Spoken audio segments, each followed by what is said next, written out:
What's up, Pan Dudes? Peter von Panda here. Hey, I've got a watch here, and this is going to actually be a fairly true unboxing. When I bought it, I just stored it, and I did peek inside once to see it, just to make sure I wasn't getting jacked. But it's a Glycine. It's the only Glycine I own. It's one that I decided I needed to have when I bought it. You may be familiar with the company Glycine, that they're a Swiss company, kind of in the heart of the Swiss watchmaking world. They're one of the smaller companies, and like I've said before, I like watches that are a little off the reservation, watches you don't see every day, something that's unique, something that watch guys, horologists might actually like, notice, appreciate, or recognize. Hor, H-O-R, not W-H-O-R-E. But, has some character, is a good quality watch, and this one kind of fit it. Obviously, you can see here in this case, it comes in like this little suitcase. I kind of feel like it's the custom luggage that you would get with a sports car. 1914, the watch company's been around for 100 years. This is a limited edition 100-year anniversary watch. So 1914 to 2014, and I'm shooting this a little late. This is kind of like a brown vinyl with kind of vintage looking hardware on it. Not a super high quality case, but certainly very cool for what it is. I'm going to take it out of the watch box here. Glycine also became kind of famous for their aviator watches in the 50s, I want to say. They were truly aviator watches in that military aviators really liked them, used them, requested them. And this watch, like many of their watches, including the very famous Airman watch, is a tribute to that. Now, let me just say here, okay, so it says Glycine up there, kind of a nice, again, it looks like white leather, but it's kind of a cream colored vinyl, I'm sure. And what you'll notice here is we have two watches. So first thing I want to tell you is this is a Glycine limited edition F104 100th anniversary edition watch. It's a watch here and a pocket watch. There's something I want to mention about this. This to me was a buy which I second guessed myself a little bit because it's kind of expensive. But then the reason I got it is it's because it's not expensive. So let me explain that. This watch set right here is about $4,000. Street price now, if you can find them, I think is going to be less, but $4,000, and I was like, oh, okay, smaller watch brand, good quality watch. But then I was thinking, you know what? It comes with a watch, and it also comes with this this manual wind pocket watch. So you're really getting two pretty nice quality timepieces here for $4,000. So you're only talking about $2,000 a piece for the timepieces. I think that's actually a pretty good deal. You can get Shinolas that are more than $2,000. Their latest limited edition was 2,200 or something. A decent entry-level Tag Heuer will run you 1,500, $2,000. So to me, pretty good deal. I have never opened or used these watches yet, so they are being shown to you as they come. So first of all, there's a little roll certificate here, and this shows you what number you have. You'll notice that they made 250 of these. A little kind of parchment paper here, and then you have a chain here for your pocket watch. Now, I don't use pocket watches, but I might get a little pocket watch stand and put it on my desk or something. So kind of a jewelry, a circular clasp there on the end, and then kind of these twisted polished links all the way to the end where you have kind of I don't know what this is called, but I kind of think it is a little carabiner. So I actually don't know which end would go on here. I don't know. This one maybe? So you just put it on there.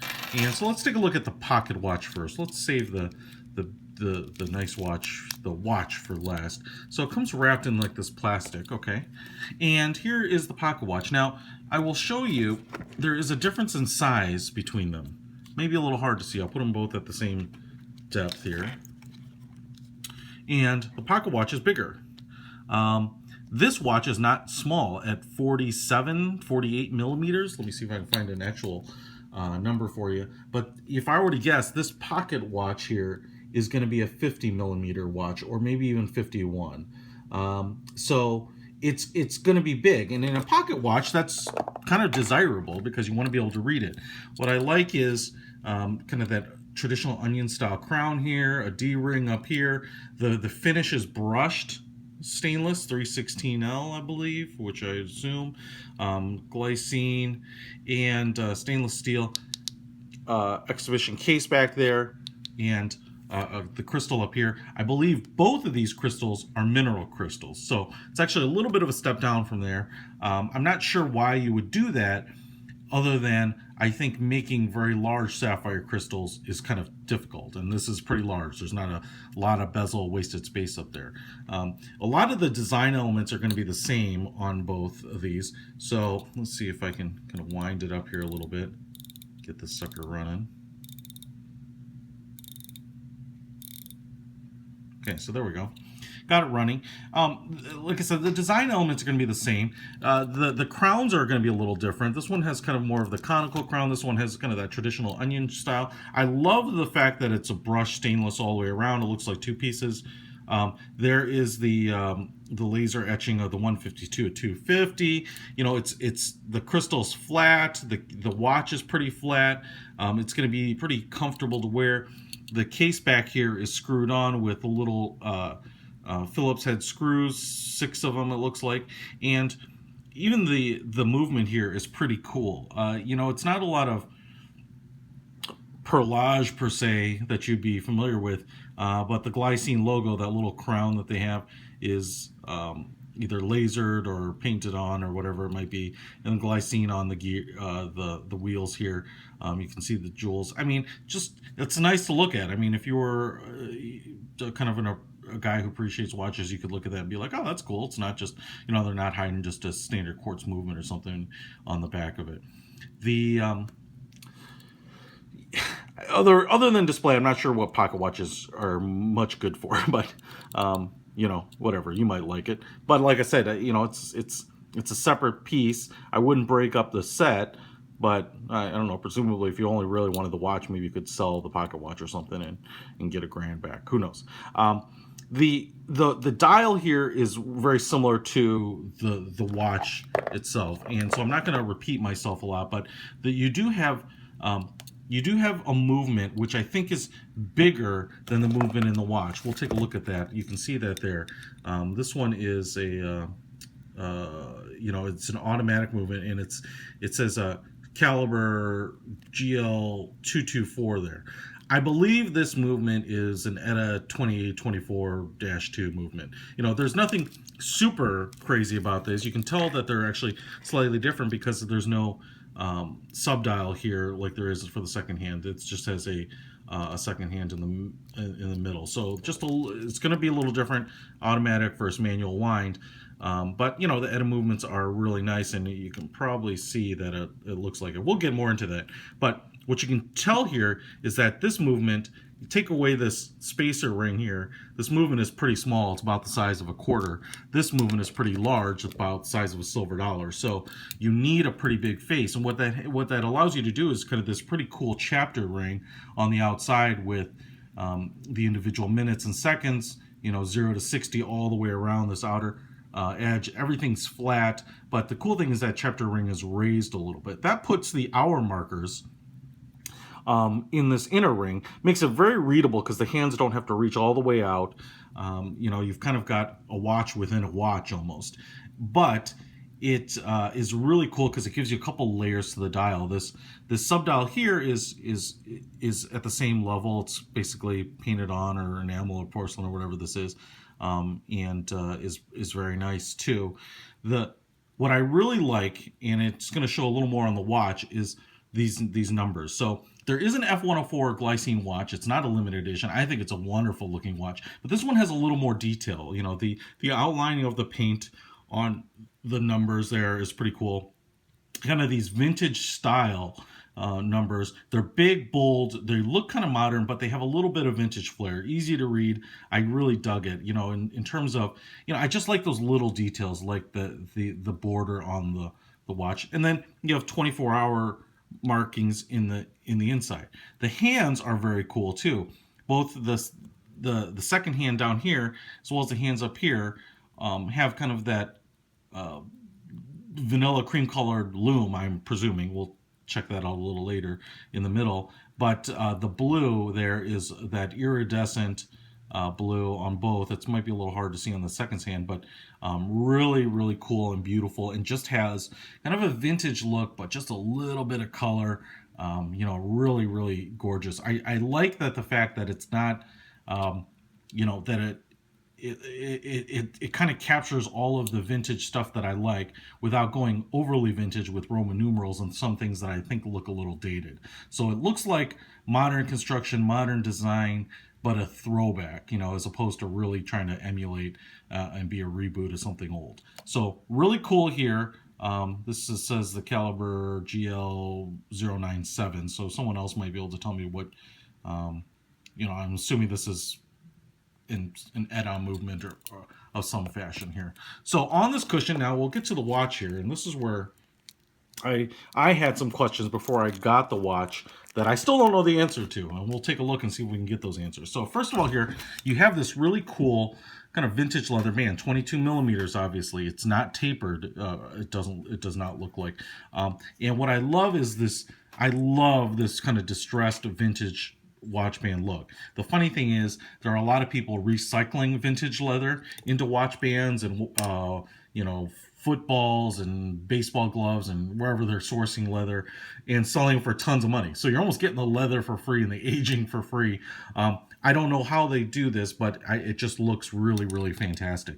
A kind of a burnt or a bronze colored threading in there.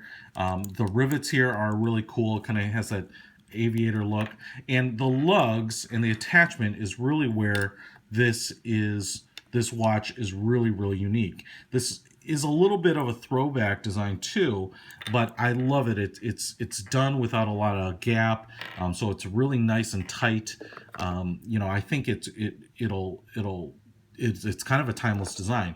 You can see that if you don't have these, it doesn't have any drop-down lugs. So what this allows you to do, in fact, is hug your wrist at different sizes even better than fixed lugs. So that's pretty cool. It also appears that, I know there was some concern about how these attach and do you need a special watch band, and I'm going to answer that right now because I'm just discovering it. It looks like these are just spring bars in there. So you can get pretty much any watch band, and in fact, you don't need a special watch band in my opinion, because these lugs end up being right where they would be if they were a fixed position instead of these kind of double hinged type of lug. I love this crossbar in here that takes up the space on kind of the moving lug. I can't tell if they turn or not. They don't appear to. No, in fact, they look like they're milled out of a single piece. So that's kind of nice actually. So you don't have to worry about scratching and then seeing that rolling scratch kind of roll around up there. Glycine buckle here. Again, this is polished and with the Glycine logo engraved on there. So lugs down, just in love with it. I saw that and I was like, man, that is really sick. And in these riveted pieces here, again, give it a little bit of the vintage military watch look without going overboard and making it look dated. Now the big difference here is between the pocket watch and the wristwatch is brushed case versus polished case. This gives the watch kind of a more formal look. It's also, I actually think the brush finish on here would be really nice too. One of my issues with polished cases is that, you know, they kind of show a little more wear. The cool thing here is that the front crystal here is sapphire. Again, 47 or 48 millimeters all the way across. I'm sorry about this thing. I don't know if I can get this off here quickly. 47, 48 millimeters, so there is a pretty big crystal on there, and the front crystal is sapphire, I believe. Now the back crystal is a hardened mineral crystal, I believe. So it's a little odd that, especially watching this price point, doesn't have a sapphire crystal on the back. If it is a sapphire crystal on the back, please correct me, but I don't believe it is. You can see here the movement isn't dressed up too much. Glycine on the rotor there. The cool thing about this though, and it's one of these easy details that doesn't take a lot of money or time, I think, but the spacer here is where all of the information is. 3 atmospheres, sapphire. And sapphire, I think, referring to the front. I'd love to know if this is sapphire in the back, but I'm almost positive it's not. There's plastic here. Let me get rid of that. That's one of the reasons why the sound is so funny as tapping it. But the cool thing about this is that this spacer, this kind of brushed stainless steel spacer around the movement, which makes the movement look bigger or the watch look smaller. It just makes the movement look like it's mated correctly to the watch, is that a lot of times these are plastic, even fairly high-end watches. So I like that they've made a kind of a steel ring in there. It kind of takes up the empty space, makes a small movement in what is a fairly big watch, which is what I like, not look wacky or kind of like an afterthought. So that to me is really, really cool. Now, flathead screws, 6 of them here, which is going to be a little different than the ones over there, polished all the way around. A more of a conical styled knurled crown here, and see if we can get this watch running too. All right, there we go. So again, similar design elements, and one of the big differences here between this one is that you don't have a subdial for the second hand. What you do have then is a 6 down here. And what I like, and I don't know if this is intentional, but because of the stylized numerals here, the 6 is a G for glycine, presumably. Now, that may not be totally intentional, because if you look at the 9, it also is a G reverse. So it's not like they have someone sat around and tried to manufacture a G out of this font, because this one is actually a little even more G-ish. So I don't know if that's intentional, but I do like maybe what could be considered a little bit of an Easter egg. Again, the outside chapter ring, very similar, raised, just, it kind of takes large style watches and makes them feel a little smaller, because you have like distinct chapter rings that don't make it look like a giant plate on your wrist. Even though this isn't oversized, in my opinion, it is large. And again, kind of the outlining of the numbers, just really beautiful. 24 hours in the second in the inner ring there, and then again the blued hands all the way around, and in this case the second hand is even much bigger, so that kind of stands out. So I just love the bluing. When they blew the screws kind of like there, it just, because it looks dark and kind of weird lights, it almost looks black, and then in bright lights you get that iridescent shimmer, just as a little bit of a pop of color. It's kind of like wearing a handkerchief in the outside suit pocket. Just a little bit of class and intention there. Let's go ahead and throw this sucker on. One thing as I'm putting it on, I will say, is that just going back to the watch band, you can pretty much get any 22mm watch band, and I found a number of watch bands that use vintage leather with those these rivets in there, so you can presumably get one that looks like it if you're looking for a replacement that might and probably will be considerably cheaper than getting it directly from Glycine. But you could also change it up if you want something darker, or if you want off-colored stitching or contrasting stitching. You could do that. But I think this watch band is absolutely perfect for it. Like I said, it looks like bomber jacket leather. I mean, it's just wicked cool. So here it is on the wrist. I've mentioned this before. My wrist is maybe a little big. I wear my watch is at about a 7 to a 7.5 inch, but I don't think it looks awkward. That chapter ring probably helps make it reduce the size a little bit. This is something I would just wear all the time, and this is why I bought this watch. So like I said, more expensive, but you get 2 for what you're buying. You get a limited edition, 250 pieces. I think it looks fantastic. There might be people who are familiar with the F104 and Glycine's long aviation heritage. Don't get that confused with the F105, which I think was the Thunder Chief, which was campaigned very successfully in Vietnam. The F104, I'm not sure. Someone put in the comments, please tell me a little bit more about the F104. I know it kind of had the stubby wings, but I don't know that it was, I think it was the F104 Starfighter. I don't know that it was super successful as a combat aircraft, and maybe it was, but kind of the Vietnam campaigns and later kind of made some of the other planes more famous. But Classy, dressy, slightly casual. You can wear it anywhere. And I think as a watch guy, I would, if I saw this on someone's wrist, I would say, oh, what is that? Because I'm familiar with the Glycine 104s. They're a really beautiful watch, and that one just seems like it even has a little more detail. The last thing I'll show you here before I close it out is there is some stuff underneath the case lining here. And I'm not even sure what it is. A couple microfiber cloths. The, looks like reference guide, worldwide service, some instructions. Again, there's no chronograph feature on any of these watches, so there's not a whole lot to know except from setting the time and the date. And looks like kind of the same thing. So just kind of authentication pieces here. Really cool. You can put all this away. I'll put that actually in the bottom. And just a beautiful, beautiful watch. If I pull it out here, I should have mentioned this. Pull it out one stop and turn it to change the date. No big whoop. And then I presume the second position would be for time. Okay, so sorry about skipping the whole functionality of the watch, but there you go. First position date, second position time. Goes all the way back in. Nothing on this suggests they're waterproof, so please keep that in mind. It does say 3 atmospheres, but this does not seem like a super protective crown. So I wouldn't worry about, not wearing it on inclement weather days, but don't dive with this. Please don't. If you do, you have more money than I do. Anyway, the Glycine F104 100 anniversary watch includes the wristwatch and the pocket watch. I'm really excited about this pair. Check it out. Peter Von Panda. Out.